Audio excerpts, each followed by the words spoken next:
Hi, welcome back to recitation. Today I wanted to talk about something that's mentioned in the notes but wasn't covered in lecture because of the exam review. So this is the subject is hyperbolic trig functions. So first I just want to define them for you and graph them so we can get a little bit of a feeling for what these functions are like. And then I'm going to explain to you why they have the words hyperbolic and trig in their names. So these are some interesting functions. They aren't quite as important as your usual sort of circular trig functions, but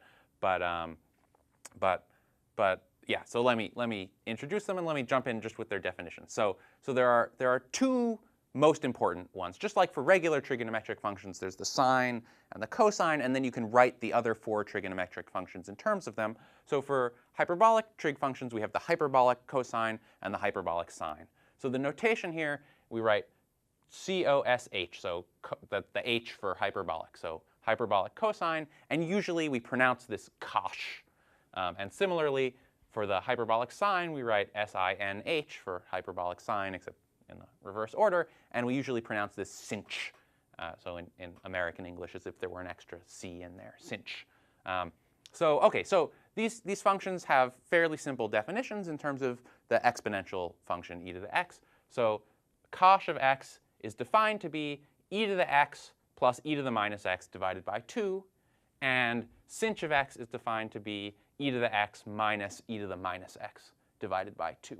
So if you remember what your graph of e to the x looks like and your graph of e to the minus x, it's not hard to see that the graphs of cosh x and sinh x should look sort of like this. So for cosh x, so we see as x gets big, so e to the minus x is going to 0. It's not very important, so it mostly is driven by this e to the x part. And as x gets negative and big, then this is going to 0, and this is getting larger and larger. So we get something that looks like this. So it looks a little bit, in this picture, it looks a little bit like a parabola, but the growth here is exponential at both sides. So in fact, this is growing much, much, much faster than, say, 1 plus x squared. So it's a much steeper curve. Okay, and it reaches its minimum here at x equals 0. It has the value 1 plus 1 over 2. So its minimum there is x equals 0. It has its minimum value 1. For sinh, okay, so we're taking the difference of them. So it's similar when x is positive and large, e to the x is big, and e to the minus x is pretty small, almost negligible. So we get exponential growth off that side. When x becomes negative and large, e to the x is going to 0. E to the minus x is becoming large, but we've got a minus sign here. So as x goes to minus infinity, this curve goes also to minus infinity. And again, the growth here is exponential in both cases.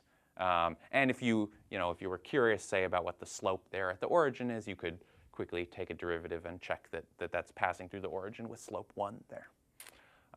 Okay, so this is a sort of basic picture of what these curves look like. They have some nice properties, and let me talk about them. So for example, one nice thing you might notice about these functions is that it's easy to compute their derivatives, right? So if we look at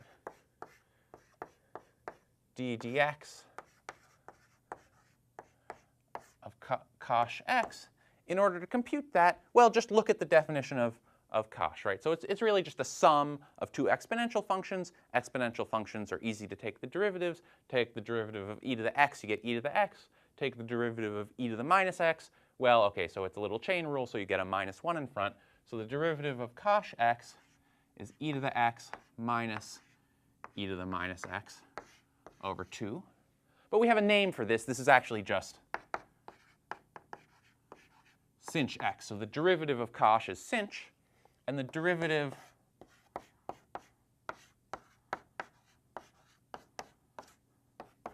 of sinh, well, you look at the same thing. Take this formula, take its derivative. Well, e to the x, take its derivative, you get e to the x. E to the minus x, take its derivative, you get minus e to the minus x. So those two minus signs cancel out and become a plus. So this is e to the x plus e to the minus x over 2, which is cosh x. So here you have some behavior that's a little bit reminiscent of the behavior of trig functions, right? For trig functions, if you take the derivative of sine, you get cosine. And if you take the derivative of cosine, you almost get back sine, but you get minus sine.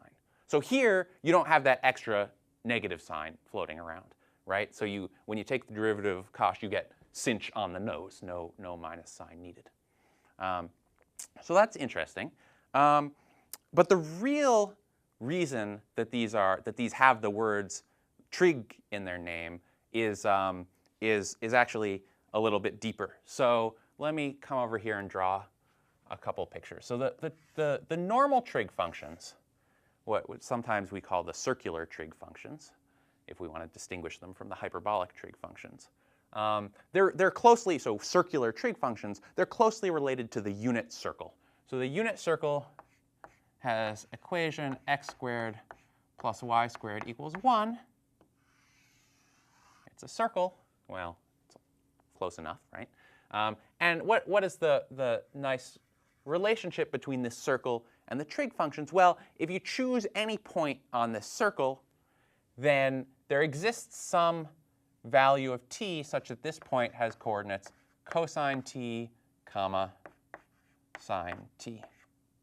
Now it happens that the value of t is actually the angle that radius makes with the positive x-axis, but I'm not going to worry about that right now. It's not the key idea of import. So as t varies through the real numbers, the point cosine t, sine t, that varies, and it just goes around this curve. So it traces out this circle exactly.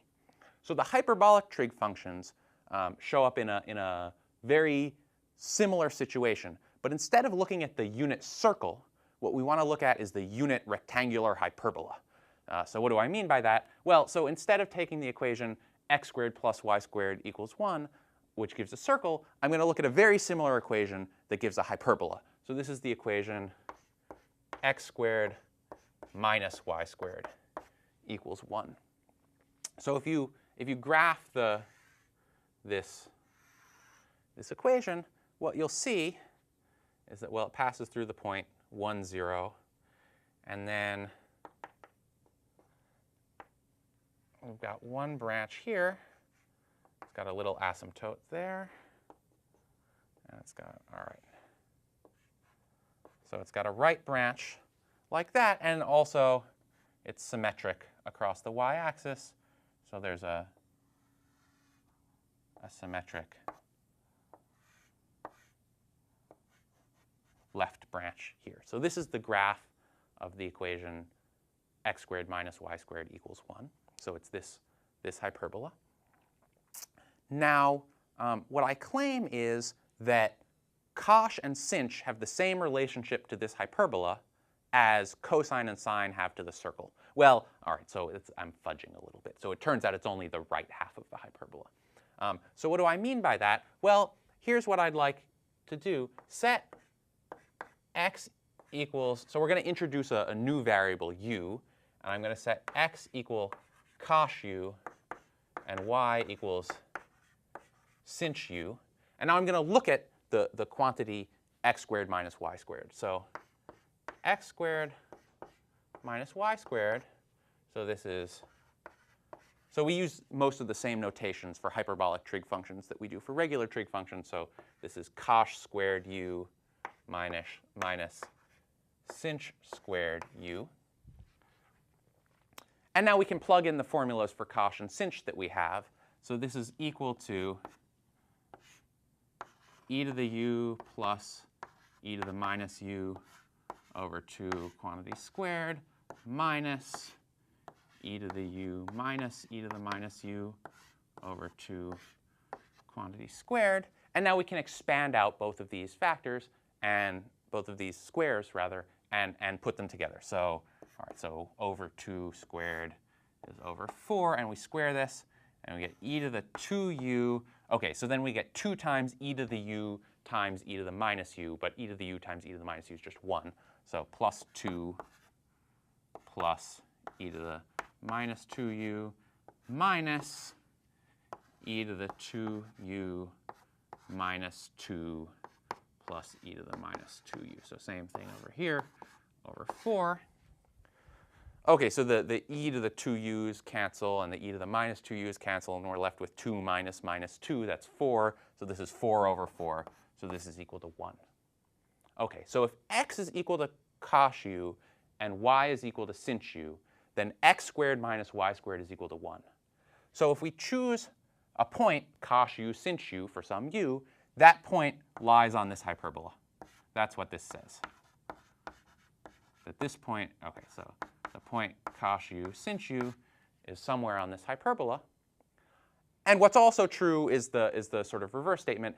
If you look at all such points, if you let u vary and look at through the real numbers and you ask what happens to this point cosh u, sinh u, the answer is that it traces out the right half of this hyperbola. If you go back to the graph of y equals cosh x, you'll see that the hyperbolic cosine function is always positive. So we can't, over here, we can't trace out this left branch where x is negative, although it's easy enough to say what does trace out this left branch. Since it's just the mirror image, this is traced out by minus cosh u, comma, sinh u.